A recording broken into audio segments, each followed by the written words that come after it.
The Sword Baker. Look at, I got him. He's part of the show. It was hard to dig him up, but here we go with the show.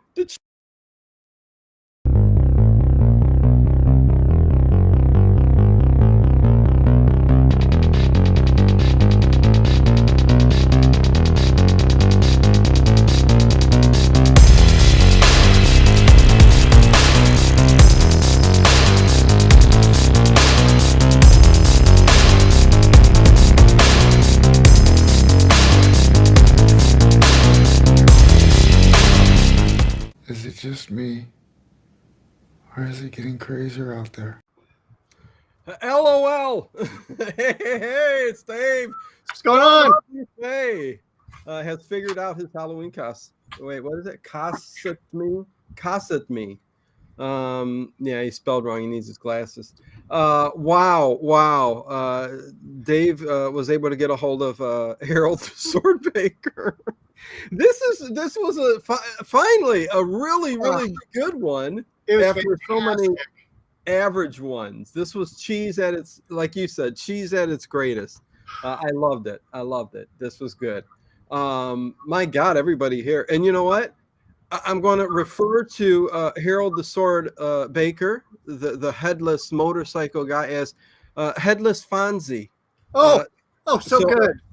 I will be calling him Headless Fonzie throughout this show. And let me say hi to everybody. Don't forget to hit that thumbs up button as we need to get as many thumbs up as possible and all that good stuff. Thank you. Hello, WTF Horror and Sci-Fi. Sweet Indigo, Connie Clary, Edward Stewart. You were saying this is a really good one. You didn't want to miss it. Here we go. Black Roses, Cybersecurity Daily. What's going on? Andrea Black. Who else is here? Nathan is here. Left-handed Jedi is here. Amy WC, what is going on? Toon and Connie, of course. Yeah, this was a really good episode. We get, like I said, Headless Fonzie, even Jump the Shark, Dave. Yes. And we'll talk about Yes. Jump the Shark. So this is season 1. Well, there's only one season. Episode 15. Aired January 31st, 1975. Chopper. All right. Go ahead, Dave. 7.4 on IMDb. What were your thoughts? What was your final score? Are we giving it now or after the talk? I think we should give it now because we've seen Kolchak just kind of go like this. Yeah, well, after the last 4 maybe or whatever, I'm going to this is going to be higher, and it's going to make like the zombie episode and a couple other ones, which I don't know if I gave an 8 or maybe I don't know. Listen, this is about, I'm going to go with IMDb and stick with 7.4. I think it's right around there. This was a really fun episode. All right. It's me. I'm back. Hello. And again, hello to everyone in chat. I will say I love this episode. I'm going to go an 8, maybe as high as an 8.2. Okay. I really, really liked it. And it Really almost made me go out to buy a motorcycle. Oh, really? Okay. And join a motorcycle gang. Yeah, it was that good. I thought it was weird that we'll get to talking about it, but the motorcycle that Headless Fonzie uses was one that hasn't been on the road in 20 years, and I thought that was quite odd. It was very odd, especially being able to identify it through its tire tracks. Right. Yeah, no, there's a little stretch there. Yeah. Hey, Lulu. Hello. It's me. I'm back. Tony's here watching on Roku box. Very cool. So you got it on the big screen. There you go. Good to have you here. Make sure you guys hit that thumbs up button, subscribe, and all that good stuff. Check out Dave's link below in the box right underneath us. So there you go. Says the best part is the funeral. I do think the funeral is a pretty good part of this. Yeah, I like the interaction of the biker gang over there. It was a little interesting, and the acting of Leela Morton, the widow now of the former bike gang leader, I think. Lila. Yeah, Lila. Did I say Leela? Leela. You did. But What is Lila Lila? is one of my favorite actresses who is in one of my favorite horror movies that we've watched on the channel. Okay, I was going to say there's quite a few actors and actresses. Let's get those out of the way. You talk about them right now as John Nadolny. I wanted to be Kolchak and tried to dress like him. I was only 11 years old. That is so cool. Being a kid and trying to dress like Kolchak because you're seeing him on TV. Okay, go ahead. Actors, actresses. All right. The first one is Lila Morton, played by Sharon Farrell, who unfortunately, as Ed Stewart will probably tell us, just passed away a year ago, May. So very recently. She played in one of my favorite horror movies, The Night of the Comet. She played Samantha's mother. That's right. Yes, yes. Night of the Comet. If you haven't seen that, should be a movie night on Friday because one of the better 80s kind of doomsday horror, sci-fi, all of that mixed together.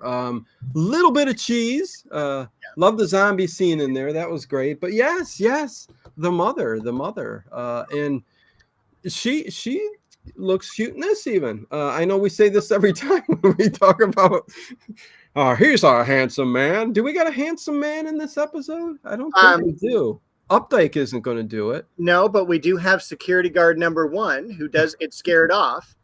And that is played by Jesse White.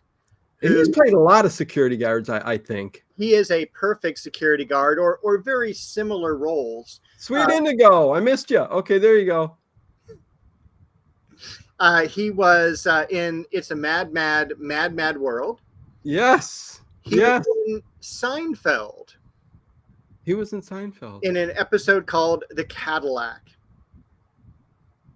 Oh, that is right. He played on Seinfeld. That is right.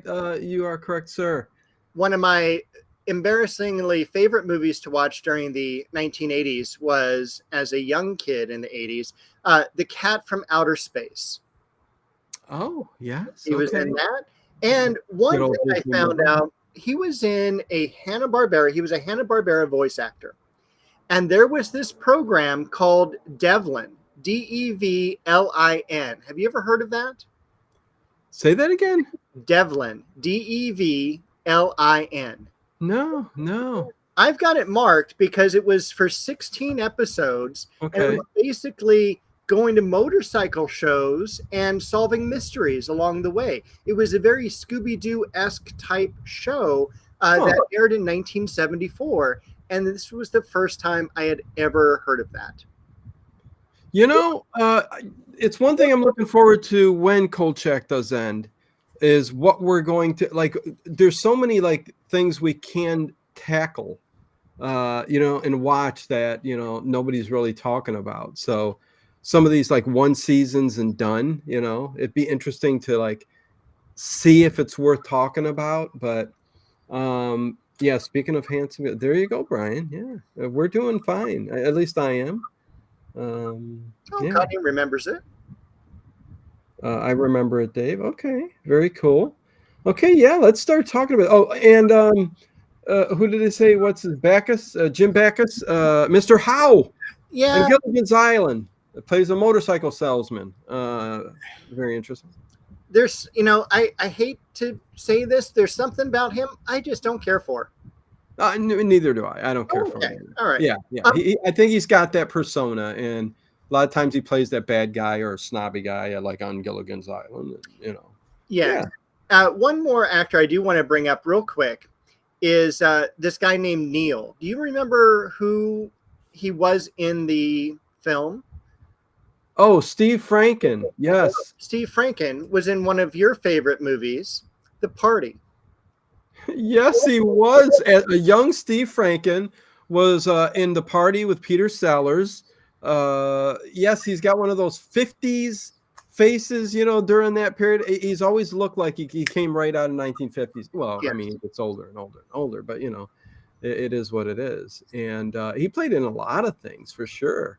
There was also who was the other guy? Jesse White. We talked about him. I'm just looking to see if there's There's anybody also Studs. We should.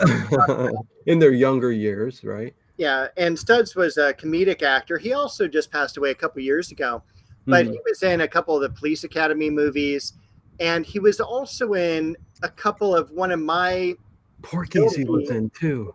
guilty pleasures, which is Andy Sedaris films. He was in a movie called Malibu Express. Okay. Yeah. And you should only be 18 or older if you watch those. Yes. Yeah, no, now I do remember him. Yes, Police Academy and other movies in the 80s. The B comedy movies is what he partook in. Yes. Anyways, let's start talking about this. I also like that Vincenzo comes in with his ulcer, and he's got his big bottle of magnesium whatever. So magnesium sulfate. Yeah, well, it is a thing you use for ulcers, right? But we don't call it that anymore. Well, I know. We call it milk of magnesia. No. So he's trying to get pity throughout the episode. So there was a little more of a subdued Vincenzo, but yeah, just a very interesting episode. It flowed very well. I think the guy who wrote it really had to put his heart into this one because everybody else was giving up. He's like, well, I'm gonna put out a good episode. Why not? But we start with him talking, and he's talking about the outskirts of Chicago and the Cook County warehouse where some big conglomerate is selling a cemetery. Yeah, and they're going to put up condos on the land. And they had to basically dig up all the coffins, which the coffins looked new when they were on the forklift. And there's this. Remember, that lasts forever. I mean, well, yeah. Not all of them. But you don't know. I mean, is this a new cemetery? I don't think you're able to do that. Listen, I have no idea, Dave. They didn't really say. I mean, they could have been in.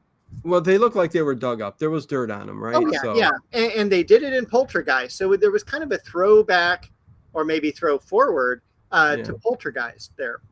Okay. But you see this guy, and he's basically driving a forklift, and he is moving around coffins. And one of the coffins, I want to say, busts open, and a can falls out. Yeah. And the next thing we know is there's this old lady, and she can't sleep, and she looks out, and we hear a vroom, vroom, from a motorcycle, and we get this. It was Fonzie down, stairs in the garage. He was downstairs instead of upstairs, like his apartment should be. It was a inverted Happy Days, and we see this kind of bad CGI take place where the garage door vanishes, and this motorcycle comes out and tears up the street. And I can first say, and Edward Sears says, next to the vampire, werewolf, chopper, my next favorite.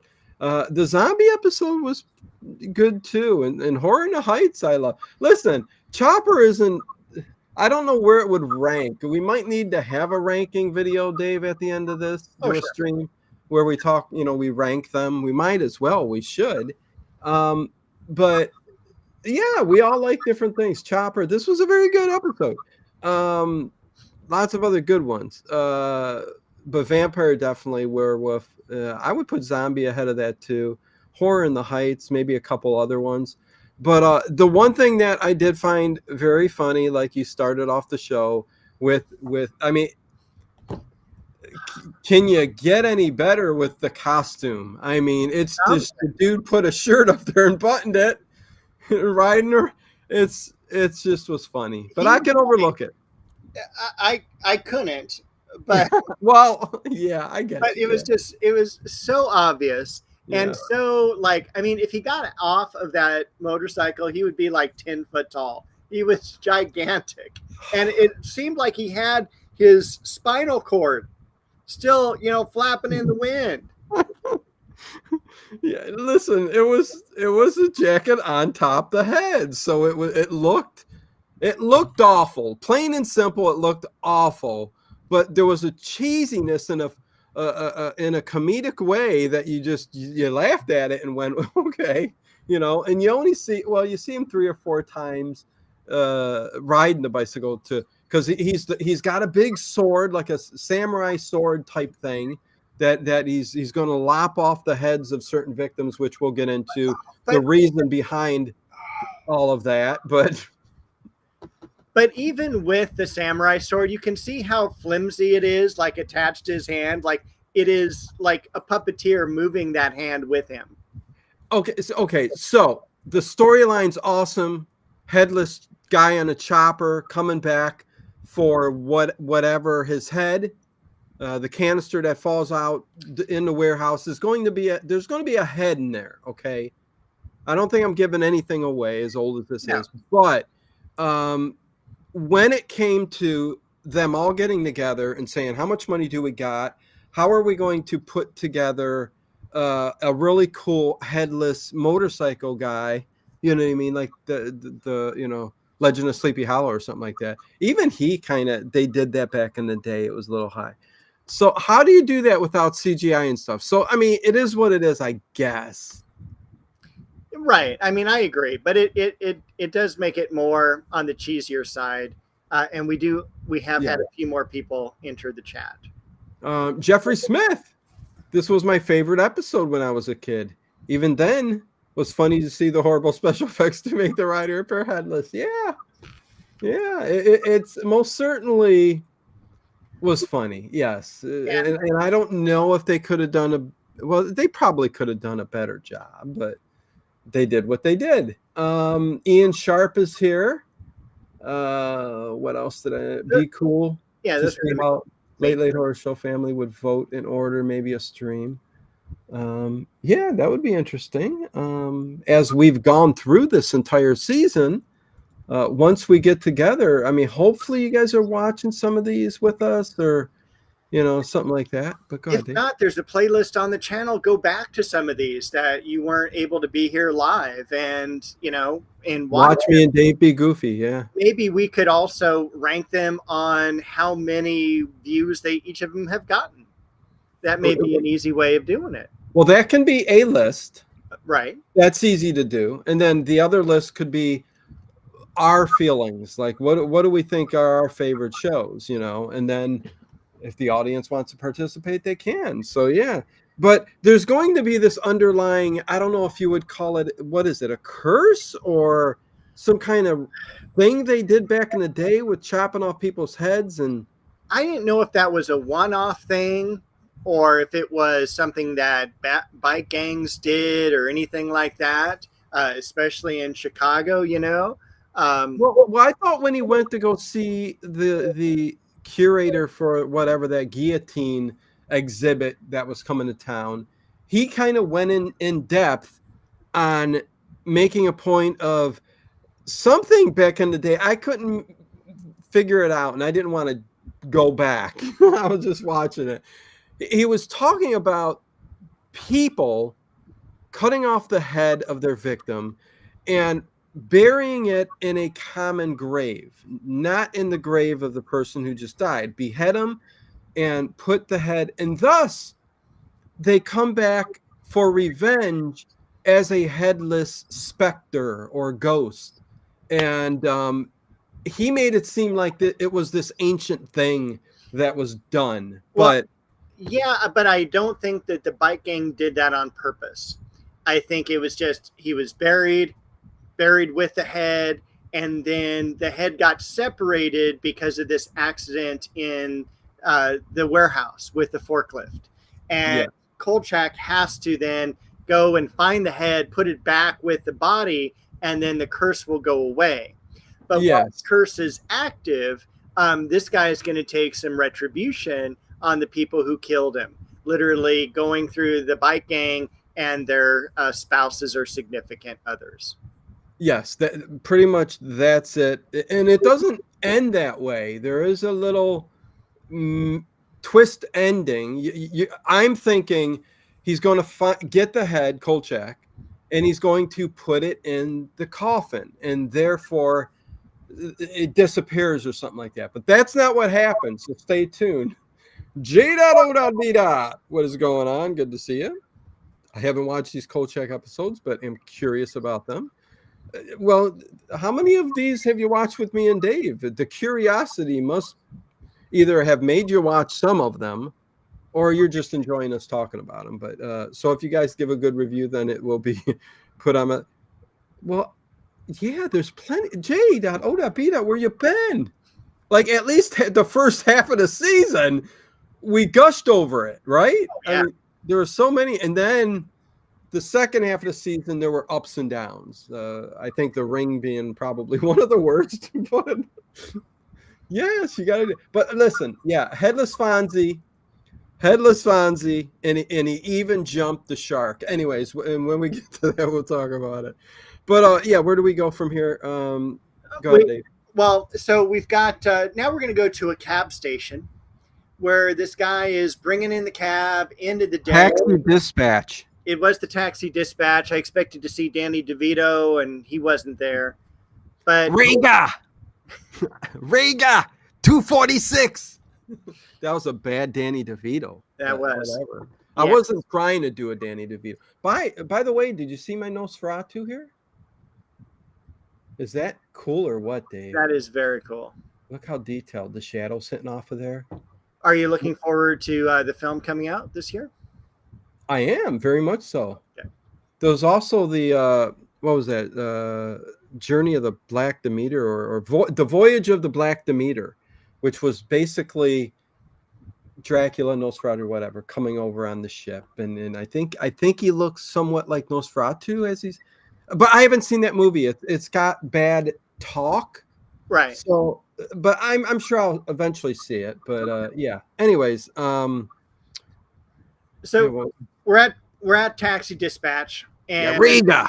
Okay, that was better. Okay, so this guy pulls in, gets out, and you hear the vroom vroom, and it's just like, oh boy, Headless guy's gonna be here, and all of a sudden, like right in the middle of the taxis, here he is. Does a little wheelie and takes off toward him, and the guy freaks out. The guy's all like, holy crap. And he like jumps over. And it's Tom Morton. Yes. A taxi driver. His name's Tom Morton.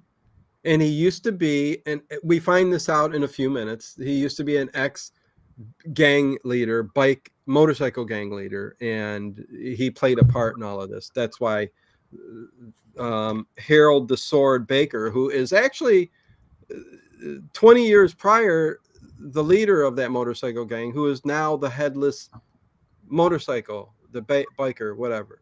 So yeah, anyways, there you go. Yeah.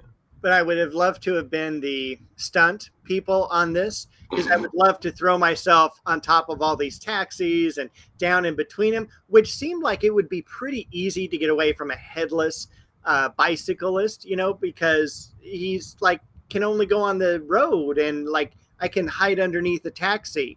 But this guy decides he's going to run. And when he runs, this guy comes with the headless bike guy, cuts him right in the back. And you think, oh my God, he's going to cut him in half. And he doesn't. The sword kind of ricochets back, because we find later he's wearing a bulletproof vest that's just been ripped to shreds now. And we'll talk about the coroner in a second too. Because I like they throw a coroner in this episode too. Yes. But at the taxi dispatch, the other thing that caught me off guard is how busy is the city, because the taxis are all there. I know it's at night, but there's only one individual there and one dispatch guy. Right. And it is Chicago, so it should be pretty busy. Yeah, you would think. What I love waiting for Robert De Niro to come in and go. Is the final kill shot. And the guy swings the sword, and you just see it stop motion right about it. That's what he said, swing the sword. Oh, I'm sorry, Dave. Go ahead. And what I love about this is the taxi dispatch person goes, and it looks like he's going to throw up. He does great acting. And he ends up in the psych ward. He does. I'm like, what is up with that? He's going, hey, horror junkie for life. What is going on? Good to see you. Watch out for that spider. There's a spider? In the psych ward, there is. Oh. And listen, and when he's in the psych ward, what's with the two guys next to him? So there's a room, and they put 3 hospital beds against the wall, only 1 foot apart? And when he was, listen, I could have talked about this when we get to it, but And he's trapped in. but they're all loose. All he needs to do is wiggle out. Yeah. They didn't take. Listen, again, cheesy episode makes for a fun episode. This was fun. But they've got that hospital set, so they might as well use it. They might as well. Yeah, I don't know.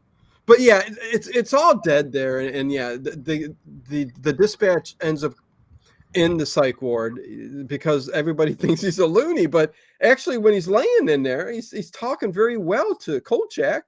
But yeah, Joe Morton gets it. He's the first victim, head chopped off. There's going to be a funeral after that. But then we're introduced to the crime scene investigation comes next. And Kolchak. But I want to wait a moment because I want to thank everyone for their thumbs up. There are 72 thumbs up already. Oh, thank you. Thank you. There are 55 of you watching right now, which is amazing. Chopper. They all love the chopper. They episode. do. They do. Yeah. And thanks for the thumbs up, everybody. Maybe we will get to 100 thumbs up before this episode's up. Let's make that our goal tonight. I think we will. Yeah, we watched a weird film at dinner called Infected. Lots of oh, geez, Edward. We'll stick to 70s cheese here, TV. So we're introduced to Captain Jonas. Who he was lieutenant, he's captain now, but he gets demoted at the end of this to towaway cars attendant or something like that. That's what I think it was the traffic division. Yeah, something like that. Because I don't know why. I mean, he didn't flub that big a deal. I mean, it's a headless. Anyways, yeah, so Kolchak's there trying to take. Go ahead, Dave. Trying to take pictures and all that. Hello, good stuff. MOR and Sally Skellington. Thank you for MOR Sally. What's up, Sally? Good to see you. Well, so this new captain is the youngest captain on the force, and he plans to stay that way and be the best, and not allow reporters in to talk to. The person is Larry Linville, who of course we know from MASH. And we also know him as the coroner in the original Kolchak the Night Stalker. Oh, really? Okay. Yeah. And so he's the one who says, don't tell anybody. Let me call the FBI and all this. And I wish when I first saw him in here, I was hoping he would have been like also the coroner here. And like he would have bridged his parts, but that wasn't the case. Scully the Hypno Skull. Hello, good to see you. Helen back. Sorry to hear that. Humans are always uncooperative, but good to see you. Thumbs up, please. Lizzie Armstrong, thumbs up from the last Land of Down Under. Good to see you, Lizzie. I think I only see you at night sometimes, don't I? If they're down under, should they do the thumbs down and then it'll be the thumbs up? Oh gosh, yeah. Sorry. Thumbs up. So one of the things that's really cool here is Kolchak takes the film out of his camera. He's taking pictures. Larry Linville says, "Oh no, this is not going to be allowed."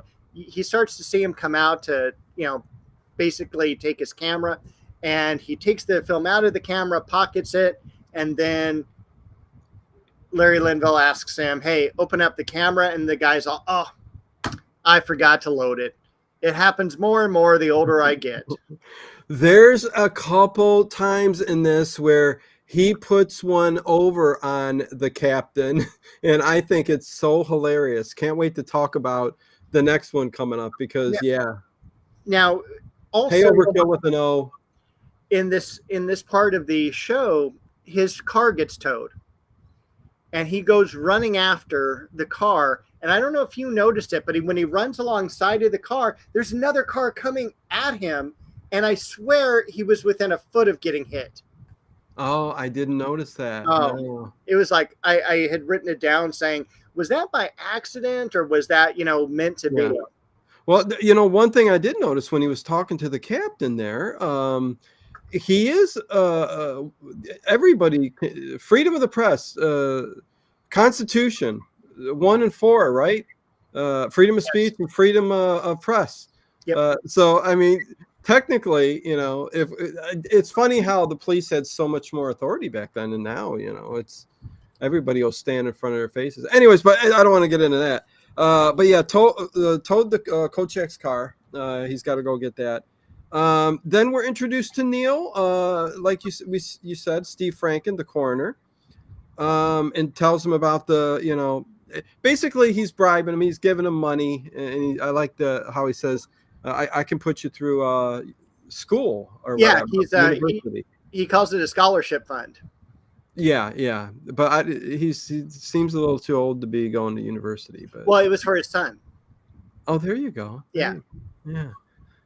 But he's he's showing him the corpse, and the coroner had some weird thing that he said about his hair or something like there's oil, there's croutons.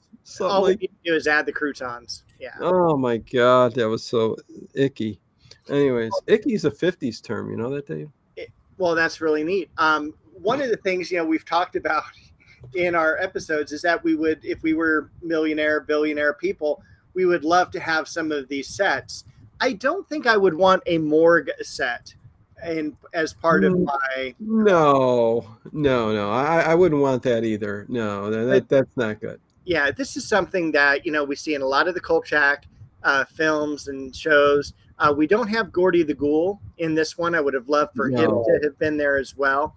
Yeah. But we pull out the body, and even Kolchak, once the sheet is pulled back, he goes, oh my, this was a little bit too wicked even for me.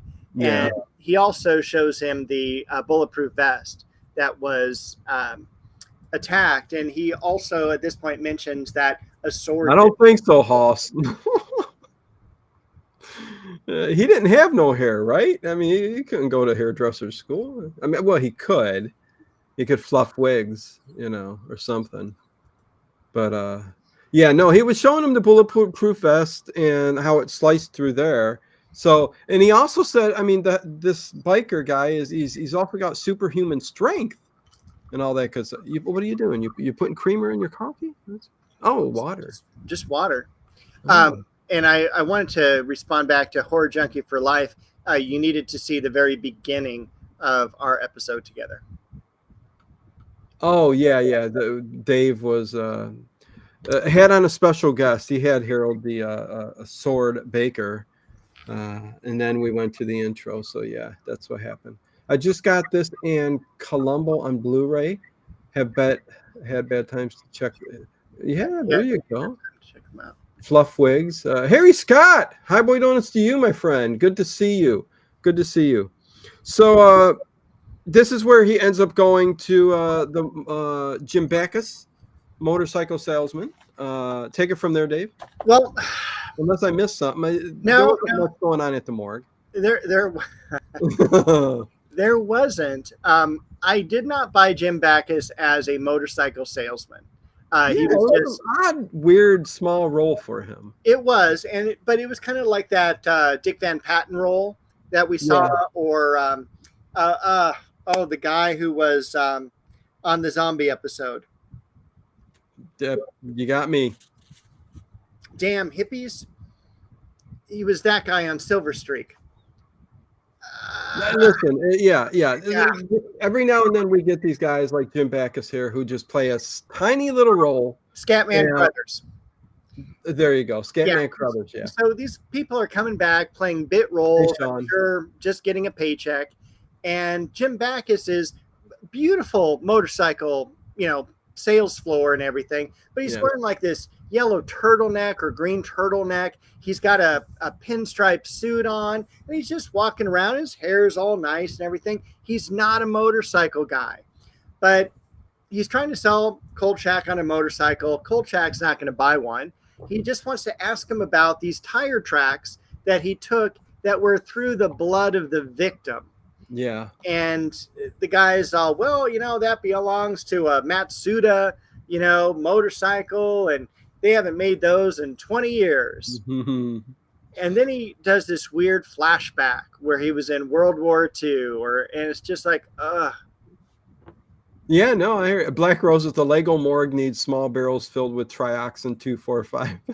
Hey, listen, if nobody's over on my other channel, I listen to Old Time Radio and I build Lego stuff. I got a huge Lego city that I got to do an update video on. I ran out of room. It's Dino Brickhaven. Dino Brickhaven. Please go subscribe to me over there. You guys won't be disappointed. It's fun, and all that good stuff. So thank you. And yes, at Halloween, I'm starting to build the haunted house on tomorrow. I was going to wait till Halloween, but I've got way more stuff that I'm going to be doing on Halloween, like a cemetery around there. I'm mocking up my own haunted house and all that good stuff. But anyways, I don't want to get off track. So yeah, please go over there. Anyways. And hello, Harry Scott. And Chris W. Pinstripe suit straight up like Duke Ellington, definitely. Well, I think every time he goes in any movie, he really does. I think he does. This is the way he dresses. I think he goes to wardrobe. The Jim Backus character. Yeah, Jim Backus. I think he goes to wardrobe in everything he does, and he looked like that on Gilligan's Island, didn't he? It's tough to say. I was looking at Marianne. Okay, well, yeah, I get you there. Okay, so then we pop over, I think, next. Tell me if I'm wrong. Right. Thank you, Connie, for the link to Dino Brickhaven. Thank you. Really appreciate that. We get to Stud's Spake. Go ahead. Dave's frozen. Okay, there you go. Come. All right, which is Henry Barlow Spake is his real name, and he is up on the telephone poles. And this is one of the cool things that I've always wondered how this works is he's up on this weird phone that he plugs into a line and he dials on the back of it like the phone number. And I'm like, this is so amazing because I hadn't seen one of those in like 20, 30 years. And I'm like, how does it work? Can I get one of those? Yeah. That was the technology. It started in the 50s, 60s, 70s, and then we transferred over into different technology after that. A little bit of phone history for you there. Anyways, thank you. Hopefully you enjoyed that. But yeah, he's on that telephone pole. He gets down, and here comes the chopper, and you think he's going to get it. Second victim, right? Right. But no, Studs survives. He's okay, man. He makes it through, and yeah, that's it. And then a quick jump over to the paper where Vincenzo enters with his ulcer. Yes. Yeah. Is that what happens? Yeah, he comes in. It's actually a pretty long scene between him and Kolchak, but everyone is like really like, I mean, there's no slap shots between him and the other guy, and Miss Emily's helping him out because they're trying to find the taxi dispatcher who's in the psych ward. And Vincenzo's like actually giving Kolchak compliments on how good of an angle he's attacking this story. And then at the very end, he's all like, oh, I need more milk of magnesia type of thing. Yeah. Well, and I like how Kolchak tells him, don't drink too much of that stuff. It's going to kill you. He's like, what? Maybe the ulcer will. Haas, everybody. Yeah, I see that new people are here. Hopefully you guys are subscribed and all that good stuff and enjoy every Sunday me and Dave do we're working our way through Kolchak. We're almost there. It's going to be a sad day when we do the last episode. We'll throw a party. But we also do Columbo and a lot of other stuff. Wild Wild West. Wild Wild West next week. And then we'll be doing stuff. Art Bell. Skinwalker Ranch. Yeah, Skinwalker Ranch. Thank you. Yeah, I don't know if we've thrown Prisoner out the door or not. I don't know. We haven't. Okay, but when we feel in the mood to get to it, we will. Probably we'll sub in Prisoner 3 next time a Columbo's up. Yeah, okay. Freddie Miranda, hello. Good to see you. You realize why I don't like The Prisoner. You know why? I do. It reminds me of a retirement home that you have to go to and stay at. And you don't like that. Okay, I get that. It scares me. It's like mentally, like, these are your new friends. You're going to play chess. You can't leave the facility. You have no choice. yeah, you're a number now, and it's just I think that's what has bothered me about everything. I tell you what, you guys. Okay, Sean brings up a good a good point here. What about the night gallery? I've been in a slump for a little while now, and Saturdays I've been taken off. I started doing reviews of Night Gallery myself, and I and Outer Limits, and I'm going to get back to that. So hopefully, this coming Saturday, I will stick to it and get to talking about those shows. I would love Dave to be here with me on Saturdays, but he's got work to do and everything. So we got him on Sundays, special Sundays. That's it. So yeah, hope to get back and start doing that for sure. Those were fun to talk about. Anyways, I do want to say real quick with Helen says Miss Emily is the greatest. Absolutely, 100%. She's one of my favorite characters that we've seen throughout this film, throughout this series. And I also had one other thing to say. She has an IMDb so long too. I mean, we get her as an old Miss Emily here, but she did a lot over her career. So and that reminds me. Okay, so Chris W. Dave, that's sad and scary. I'm bothered by the American Horror Story series, which takes place in the asylum for the same reasons. Have you ever seen Session 9? I did see Session 9. It's been a while. Was it good? Did you like it? I remember at the time liking it. I'm unsure though. It's been that long. It's when it first came out. So I just got turned on to it. I saw the trailer, kind of liked it, and was going to watch it sometime soon. Okay, but I get what you're saying too, Chris W. With the some of those things make you kind of cringe a little bit. But yeah, let's get back to this. Miss Emily, she found the taxi dispatcher in a hospital psych unit. Yes. So she's doing her work for Kolchak, as always. Good old Miss Emily, and Kolchak goes and sees him. And I love the interaction there when he tries to get in, and he says, "Yeah, I'm a sketch artist." And there's a nurse up at the front. He goes, "Yeah, I cleared it with your boss, everything." This was a sneaky, conniving Kolchak in this episode. I really enjoyed it and liked it, and he did it very well. I thought he did too. And I loved how he told her to, look at that profile. That's a beautiful profile. Let me draw it. It reminded me of George Costanza as well. And his interaction with the lady who used to be on here. This is your daughter? Oh my God. When he was trying to get a job and keep a job and stay on unemployment, and he looked at her daughter's picture and he said, "Oh, are you messing with me? Can I have?" And she says, "You want a date with her?" And so she keeps him on unemployment. But anyways, in this, he's flirting his way with the nurse there and saying, "Yeah, you got a great profile. Afterwards, I'm going to get a session with you." And he walks away, and she looks at him and she goes, "Oh, okay." That kind of thing. Yeah. Slips right in. Long enough to get a little bit of information from him. But again, when he enters the room, there's 3 people on the bed, 2 of them yelling wacky stuff, and they're all foot apart. And he's tied down.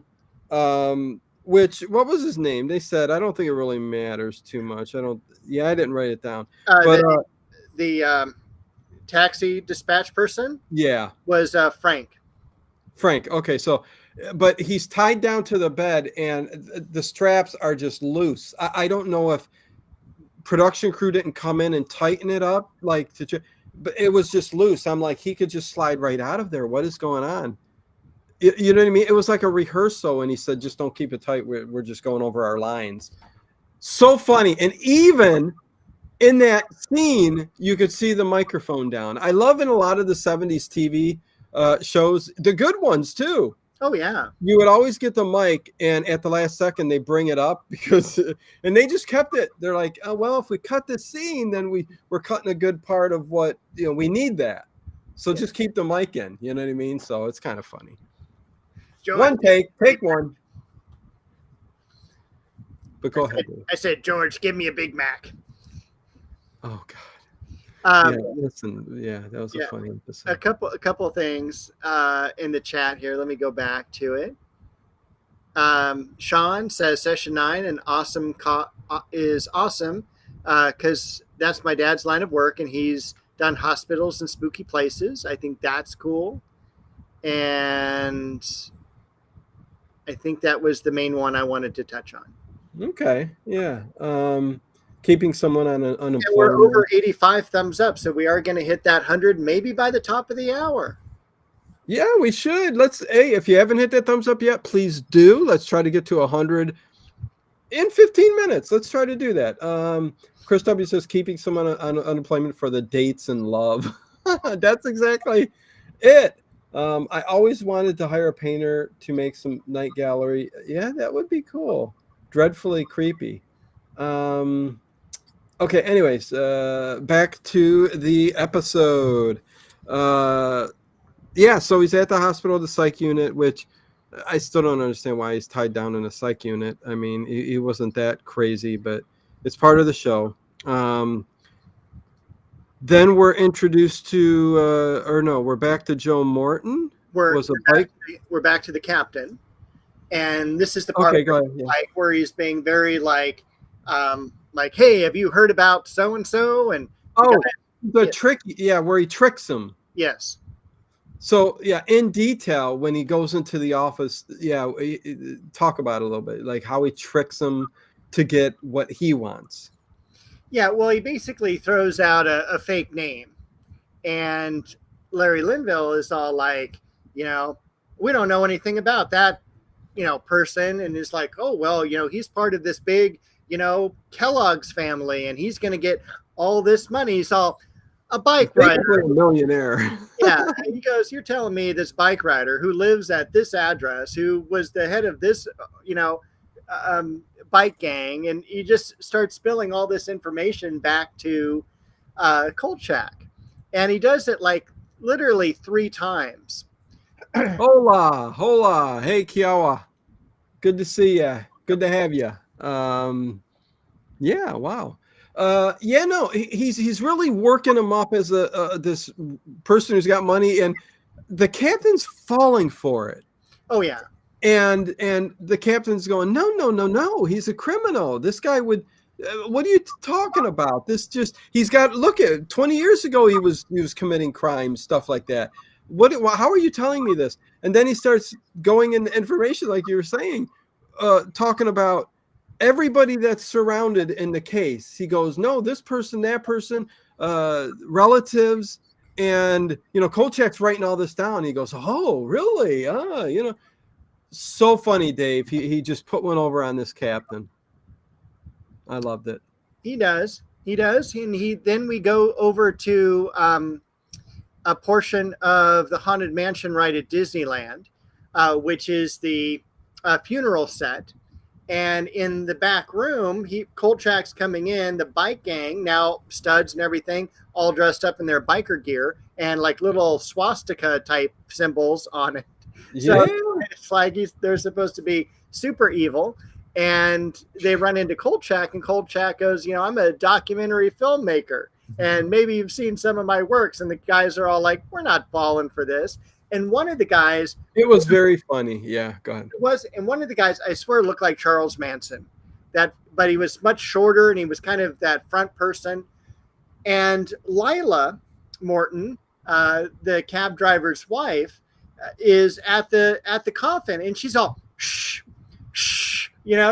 She's putting on a performance of grief and sadness when she doesn't have any, really. Right. She's just all scared and worried and she just, because she just talked to Morton or Studs Spake, right? Yes. Who the motorcycle missed trying to kill, and they're talking secretly about, hey, we got this head in a container. What are we going to do? Because she was part of the gang back in the day too. Yep. And we end up finding a little bit later that her and her sister, she tells Kolchak, but we weren't part. We just watched. You know what I mean? It's like, okay, so that don't make you evil. Let them kill. So yeah, and the interaction of them over by the door was just the two guys picking at Studs, man, because Studs talked about the headless biker. Yes, but then he does a Three Stooges thing where he takes them and he punches their heads together. That was so great. And then they start running and he throws them out and everything. And then Lila, she ends up shutting the door right to the viewing room. I did want to point out, too, that in the viewing room, there were a couple groups of individuals. I swear one of them looked like Abe Vigoda. Oh, you know what? Yeah. I was looking at them to see. I see what you're saying. I was looking at them, though, to see what if there were any actors I noticed, because sometimes just somebody sitting there is an actor and they're just in there as part of the role. We need 6 more likes to hit 100. Really, Jake? Hey, what's going on, Jake? Thank you. We're almost there. In 9 minutes, we should get to 100 thumbs up. Thank you. That would be wonderful. Who knew that Chopper would bring him coming? I did once I saw it. Well, yeah. I mean, come on. It's a fun. You know, this is a fun Halloween episode. Like something I think you could watch at Halloween time. You know, that is a really good point. It is something. Thank you, Dave. One of the episodes that I actually watched all the way through. I normally don't. I normally, will watch 15, 20 minutes and I'll shut it off and I'll go do something and I'll come back to it. But this is the one where I couldn't turn it off. I couldn't turn away because it was so cool and intriguing and fun and comedic. It had that right element of seriousness and mystery and comedy. Give me a check mark. So, well, you keep track of them. So, okay. When I make a point, I usually just keep track of how many times you say "thus" during the broadcast. Us. Thus, THUS. Do I say thus a lot of times? Once every episode. Really? Okay. Yes. And today you said it at the 18-minute mark. Okay. Hello, Thomas Swafford, the leader of the Jokers, Art Metrano. Yes, usually did comedic roles, but was good as a heavy. Yes, Thomas. I remember him as a heavy in a couple of older movies. Was he in Taxi Driver? Anyways, somebody will tell me in the chat, I'm sure. Yes, this one is goofy enough for Halloween showing. That's my point, WTF. I think a bit goofy. So where are we at then, Dave? We're the interaction, with them at the door.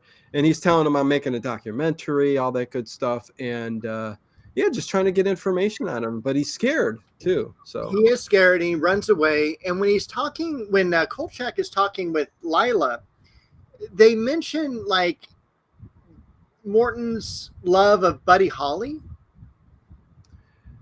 Did you catch that? Was just weird and kind of out of place. It was out of the clear blue, yeah. Yeah, and I remember even Kolchak going, Buddy Holly.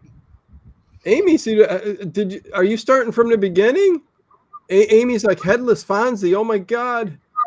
Oh wow. Yeah, I said that at the beginning of the show. You might have went all the way back again, which is fine.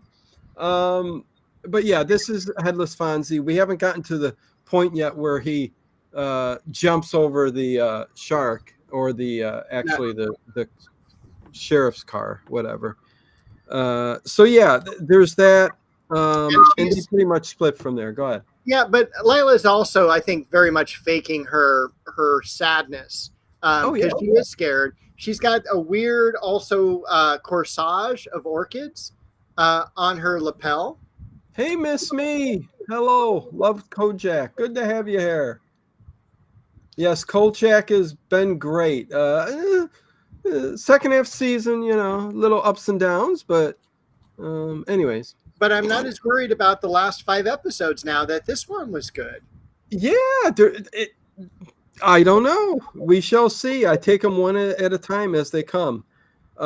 Studs, this is where Is this where they find out about him burying something?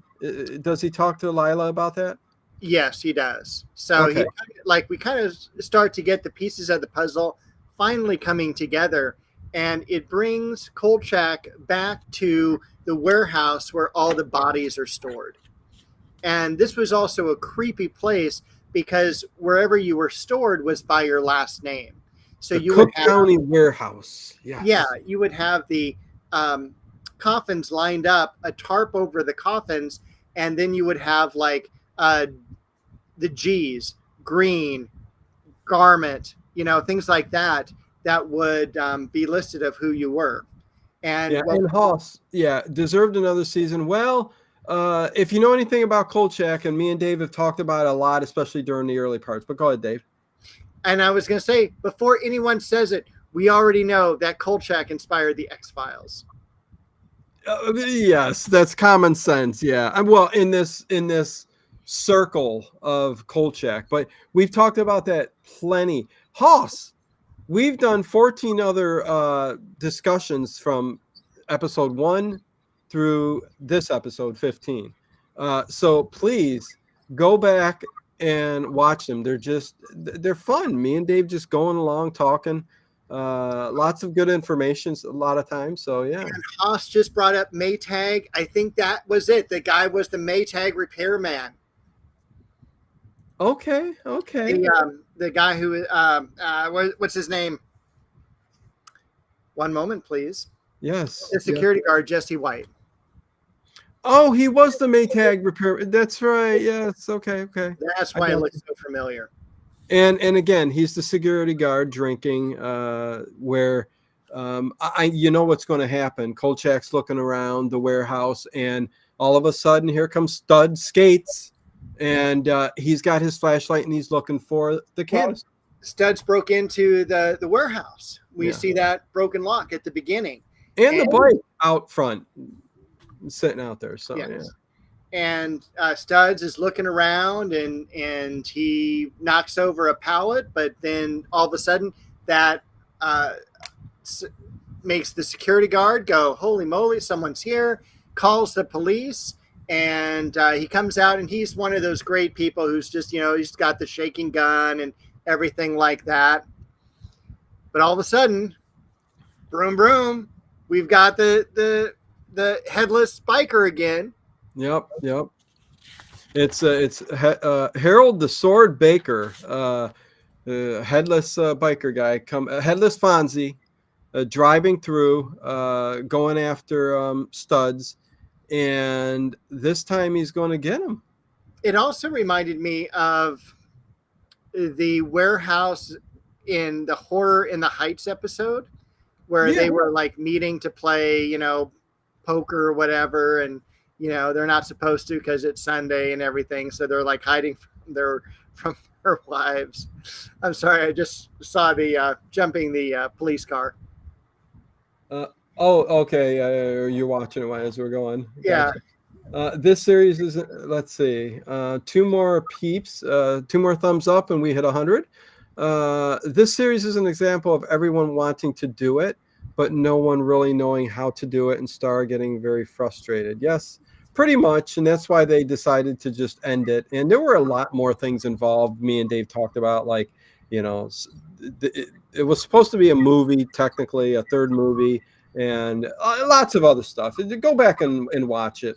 Plenty of good stuff. Let's see, number 99. One more. Let's see. We need to ring in the. Did I miss anything else up here? Okay. Let me see. Ring this in. 99. Do we got one more? Come on, everybody. One more for 100 thumbs up. Do we get there? 100. We've reached 100 right before the hour's up. Woo. Awesome. Thank you all very much. We will see you next week. I mean, no, we got to finish this off. Thank you. We really appreciate that. You guys are awesome.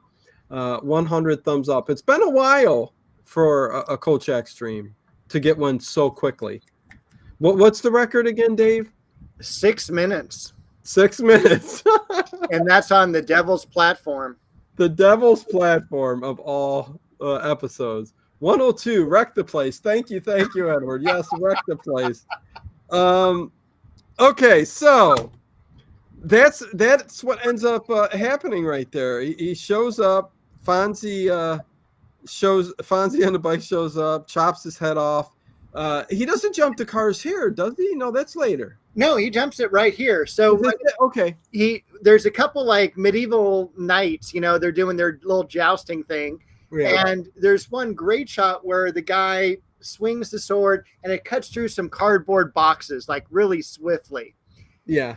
And then comes around for that last pass where the guy's going to die, kills him, and then the police car shows up. And the police car just doesn't show up outside. It drives into the warehouse. So it's driving within like all these boxes and crates and stuff like that. Yeah. And the bike rider's all like, heck with you, I'm Fonzie. And, jumps up and over perfectly the police car.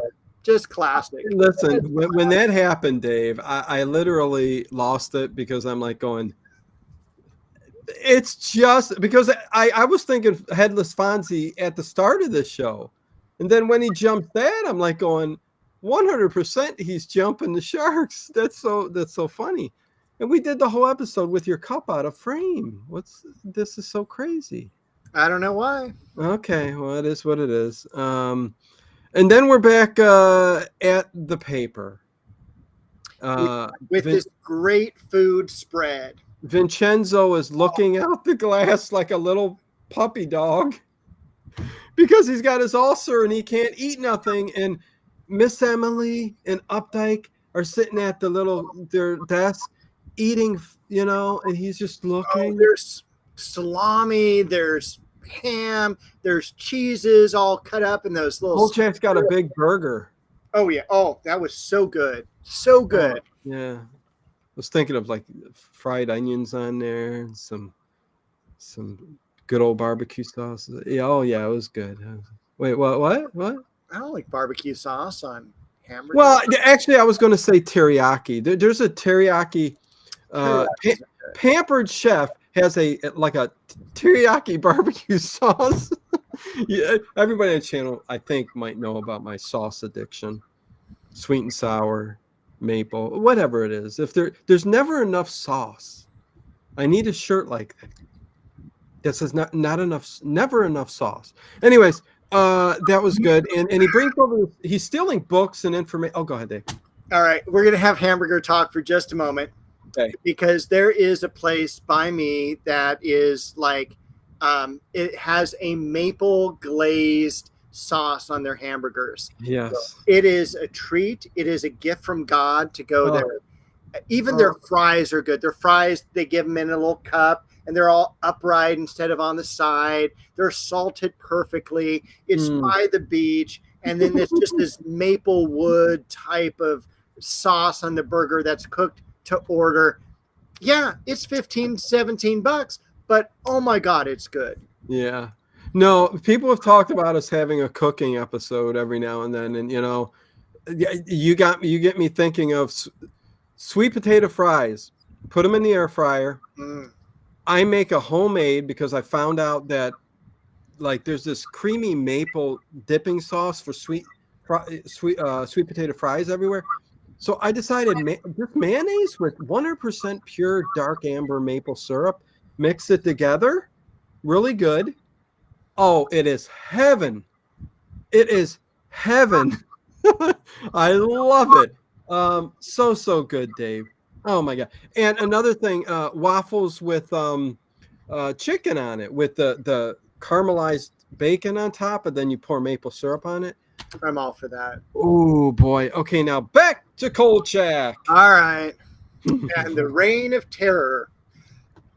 Yeah, but poor Vincenzo walking around, and he does get on the phone and he orders a bean salad, which is not really good on your stomach. No, he's broken. He's calling up. Yeah. He's all, thanks, Angie. Thanks. Just bring it up. Just bring it right to my office. But the food he ordered was odd. Like It it was was the odd. bean salad. It was a pickled or something. It was a pickle. Yeah. And I forget what else he said, but I'm like going, that's what you're sneaking up? If you're going to have a problem, get a pizza or get some lasagna or something like that. Oh, lasagna would have been great. Yeah, then you can, suffer afterwards with that, but bean salad? Yeah. And when they bring it up, it's covered in aluminum foil, like Miss Emily brought it to work, and gave it to him and he ran in his office. It's kind of funny. Anyways, let's move on. I think we're going to go to the guillotine exhibit because Miss Emily has good information for him. Miss Emily's been great all episode long, and she's all like, hey, there's this like guillotine, head cutting, reign of terror exhibit at the museum. You should go check it out. And there'll be, like headless corpses there type of thing. And so he goes and he meets this guy and he talks all about what happens when the head is separated from the body. We get a little bit of a backstory, and more importantly, we get like how to fix this issue when we have the dead walking without their heads. Yes, like I said towards the earlier part, he made it seem like there was some kind of tradition with cutting off a head, putting it in a common casket or grave, and thus making the specter ghost of it come after the victims. And anyways, it was very weird, very odd. I never heard any story like that, but it was good for the show. Yeah, it was. I think it was a little bit of a filler, to make it the 50-minute episode that it was. Yeah. But it was, it was interesting. We got to see the guy, trying to fix the guillotine in the back. And he's all like, try using, shoe polish, try using this, try using that. And the other guy is like brushing a hat and everything. It was just a very weird setup. However, I did notice that when he uncovered the all of the caskets at the Cook County warehouse, and all the bees were there. One of them was Bacchus. So yeah, interesting. Let's see. Big Boys is good. Yeah, definitely. Okay. Anyways, so wait, now we're introduced. We finally find out who this Headless Fonzie is. No. I think Coral dies next, doesn't she? Okay, yeah. Coral dies. That's Lila's sister. Go ahead. Lila's sister. We have a restaurant scene where I'm thinking, oh, good, they're going to have food. No, they're closing. They're turning out the lights. It's a pizza place. It was a pizza place. Thank you. Yeah. And so Coral, who's Lila's sister, who is also watching the execution, walks out on this perfect Hollywood set. It's like San Francisco. It's midnight, lights in the distance. And unfortunately, we have a very quick scene of just the motorcycle driving up, Lila not going in, or Coral not going anywhere because she's dead now, and then motorcycle driving off. So literally a 30-second scene that knocks off one of the other characters. And it's something I've enjoyed throughout the season is how Kolchak will come in and interrupt the scene, giving you the next victim, Mm-hmm. Coraline, whatever her name was, Coraline, ending a show, closing up the pieces. She's going to think she thinks she's going home, just like an ordinary night, but needless to say, she will not end up at home. He's always got this kind of, way that he talks about the victim end up dying. You know what I mean? Right. During scene transitions. I think that's kind of cool. He is that great narrator. Yeah. That we see. And it's just like, she ordered pizza. She should have ordered something else. She should have, yes. That little comedic act that's given out so seriously. It's something I missed when I saw that scene too. Just throwing it back a little bit of nostalgia. Is back in the day, in the 80s, listen, there's a lot of nostalgic things from the 80s that we just don't get today. We don't get an awful lot unless you happen to be in an area of the country that just hasn't changed that much yet. And there are still some small communities that are like that. But the little mom and pop pizza places with the Mm. red and white checkered tables, and the guys, you can see them right back there cooking the pizzas, and little game machine in there and stuff like that. I miss that. There's nowhere around me that I can go to that's like that anymore, because even the mom and pop ones that do pop up nowadays have this like just this 4 by 6 foot entrance where you just come and pick up your pizza and leave. Yeah. I'm like going, where are they? And you don't even have to interact with anyone now. I mean, literally, the coffee shop I go to after the show is right next to a pizza place, like a Little Caesars or something like that. And there's so many people that just pull up, they go right to the machine, they pull out their pizza, and they're back on the road again. They've already paid for it digitally, and I mean, we have a great pizza place like Angelo's Pizza. It's well known. Tom Hanks has been there. A bunch of people. They're known for the pizza, and you can go inside, sit down. It's like a restaurant, though. It's not the same thing. I want that vibe where you look down on the wall, you can tell it's never been painted for like 30 years or something like that. I did. You did mention the games. I love Pac-Man or Centipede or Asteroids. Yeah. One of the old school games that's always there, and usually they had a tabletop rather. I was going to say the one that I would all growing up in my teens. Listen, me and my brother would stay up till 2 a.m. and we would order a pizza, and we would go up there and get the pizza at 2 a.m. It was close enough, and they had the tabletop Pac-Man game. So as we're waiting for the pizza, we're playing that, and you could feel the grease on there and everything else because they didn't clean it. But it's just such a different day and time. I mean, I just miss those days. Anyways, getting back to the show, we were introduced to the Headless Fonzie. We find out that it's a guy named Turk, who was the leader of this biker gang, which I forget the name of the gang. Do you remember? Write it down now. But he was killed 19 years ago. And he rode with his head. No, who did it? Studs. Rode with his head in a canister or something like that.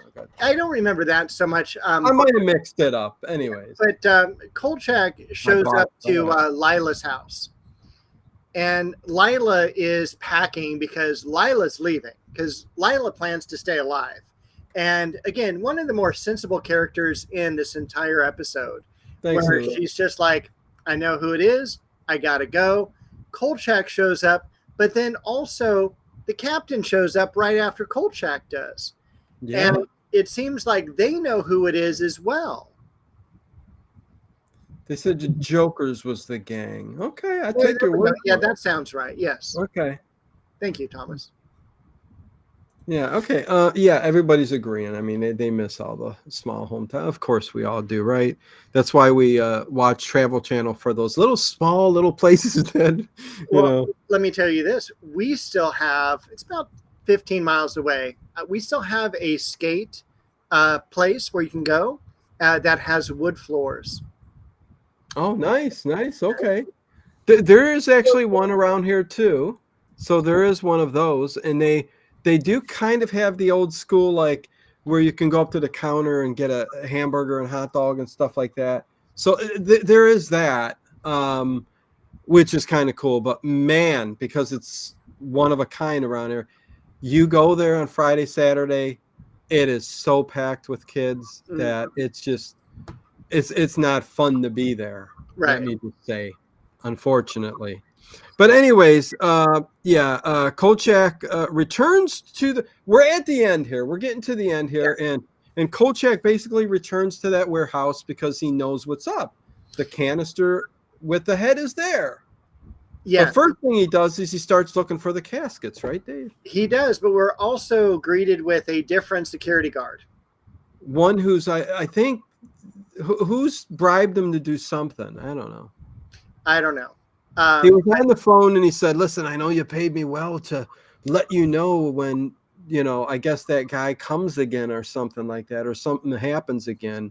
It was an odd interaction and I couldn't figure it out. It was. He goes, and he's basically like, I'm out of here. Yeah, it wasn't the cops. It was It's like the owner of the warehouse or something like that. Because I don't want people coming in here and causing news and everything else and stuff.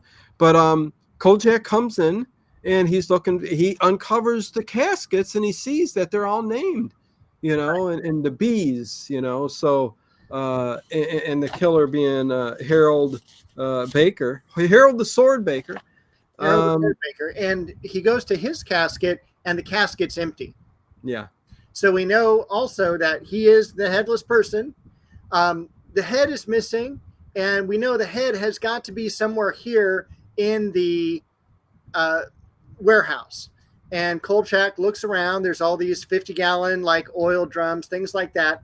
And he opens up. He finds a small little cylinder thing. And he opens it up, and it's a severed head, like a Halloween prop, pretty much. And I was expecting it because it's sealed in a canister. Yeah, that it would be like all like still gooey type stuff. But I guess over 20 years, I don't know. You never know. Aired out, and it was just a skull. So yeah, I kind of expected it to be like Marty Feldman in Young Frankenstein, where he just like, hey everybody, hey Red, good to see you. But yeah, Haas mentions it, and we can talk about it. But that's interesting. I'm going to have to go frame by frame then. So, but yeah, what happens, Dave? We hear the motorcycle roaring up. We do, and guess who's come back? Headless Fonzie. Couple passes at Kolchak before Kolchak takes the head out of the container, tosses it back, throws it. Hits him in the chest, and then the headless horseman is now like the head is on top of the head, even though it bounced off his chest. Yeah. Somehow it miraculously came up and attached to his spinal column, and he's lying there on top of this ancient 20-year-old motorcycle, and it is just hilarious. Yeah, it's just a skeleton like from the Three Stooges. Total skeleton prop, yeah. And Haas says if you go frame by frame, you will see that the what did he say here? Watch the head throw back. It bounces off the chopper's chest and over his body. I would guess so. And then yeah, it ends up with him being. And see, that's the twist ending where he just threw at him and it was over and it connected. So it's part of him now. Whereas I thought he was going to get it back into the. But if his body was missing,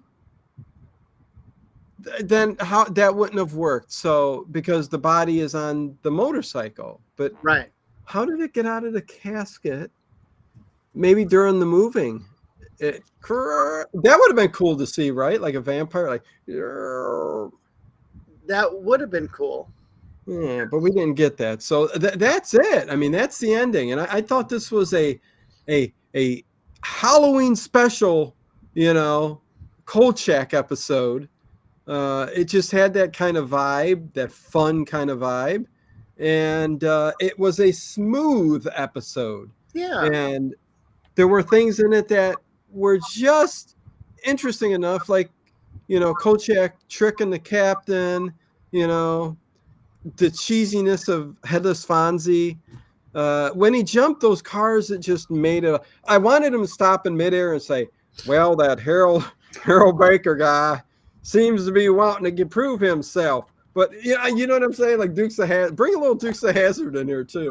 It did have that vibe to it, but what I loved, especially when they did it slow motion over the police car, and Kolchak was even like I put down shocking. Kolchak just had that like look to him, like it was it was one of my favorites. Okay, nice. I will rewatch this episode. Yeah, listen. I can understand people saying it's their favorite. It maybe there's only how many episodes? So maybe I'll put it in my top 6. Maybe it's number 6. I can't wait to do a ranking show, Dave. All right, we're definitely doing that at the end of this. We have to. All the effort we put into this, we got to do a ranking video. 50 pages of technical rules. That seems like a format. What the heck? Dino Brookhaven channel is building a Lego haunted house this week. Yes, everybody. Again, Dino Brookhaven is my Lego channel. What I do is I build this week the haunted house.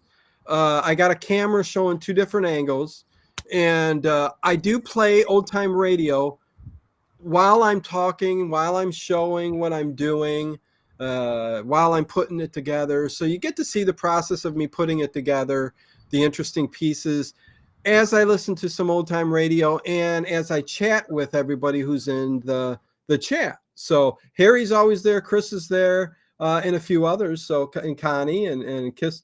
Hey, Kiss the Sky Dungeon Master. What? 2112 Bangkok, the Ripper, Zombie, Chopper, and Werewolf are the best. Okay. Yeah, it sounds vampire? No. But yeah, that's good. Yeah, I listen, save it for our top 10. It'll be posted way ahead of time. And get your lists together so we can. Well, if we did the top 10 and the bottom 10, we would do all the episodes. What's that? Oh, if we did top 20. Yeah. If we did top 10 and then we also did a bottom 10, that would be all 20 episodes. Right. Yeah, I get you. All right. Funny. But yeah, I wish it would have worked out and there would have been more, and maybe more effort would have went into the latter part of the season. Even though we got Chopper, the last half of the season so far, we do got 5 more episodes to go. So who knows? We do, and we'll be done right around Christmas. And wow, yeah, we'll do the top 10 immediately after the last one, or we'll have an extended show. I don't know. It depends on the last one, I guess. Yeah. 100. We ended up with 100, and there's Connie Clary. Please go over. Anybody who's here, hit that link that Connie left in there for Dino Brookhaven, and come on over and join me. I'm there Monday through Friday during the evening, like 6:30 Eastern time to like 9:30. So for like 3 hours, I'm sitting there building, playing some old time radio, chatting. I think it would be a fun time, and it would help me build up that channel too, immensely. So I would appreciate it, even if it's just for the sub, whatever. That's just the way things work. But thank you, Dino and Dave. Thank you, Dave. I think this was a very fun episode. I love that everybody was part of the show tonight. I love when it goes this way. So yeah, until next time, Dave. We even still have 50 viewers, and it was a lovely way to spend a Sunday evening. So thank you. Yeah, most certainly was. What else? Let's see. What else can I say? Any ending words here?